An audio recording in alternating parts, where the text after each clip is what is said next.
Real हिरोला आरोग्य विभागामध्ये टाका. राजकारण्यांच्या अवघड जागेचे दुखणे म्हणजेच IAS अधिकारी तुकाराम मुंढे होय.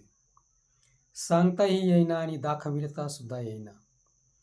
कोणतीही कामगिरी सोपविली तरी फत्ते झालीच म्हणून समजा. महाराष्ट्र सरकारचे 9-12 व आरोग्य विभागाचे 3-13 वाजले आहेत. आरोग्याचे ज्ञान नसलेले आरोग्यमंत्री झाले आहेत. डॉक्टरांना माणसातील देव समजले जाते, पण राक्षसी कृत्य सुद्धा विनासायास करायला मागे पुढे पाहत नाही.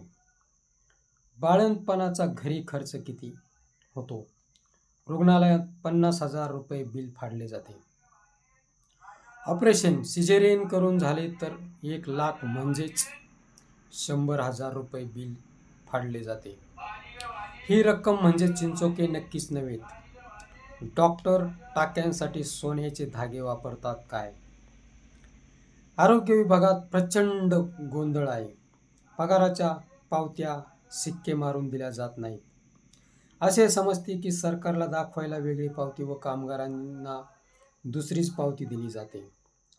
कामगारांना अनेक तपासण्या औषधे मोफत दिले जात नाही. तुकाराम मुंढे कोठेही फिट बसतात. 24 तासात रुग्णालयांची नस आपल्या हाताखाली घेतल्याशिवाय ते राहणार नाहीत.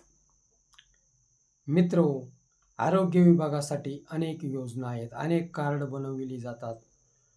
बिचारे गरीब माणसं कुणालाही हाताशी धरून आयुष्यमान भारत कार्ड किंवा दारिद्र्य रेषेखालील कार्ड हे बनवण्यासाठी धावपळ करतात, पण त्याचा किंवा इन्शुरन्सचे कार्ड, पण त्यांचा आरोग्य विभागात कोठेही मुलाहिजा ठेवत नाही.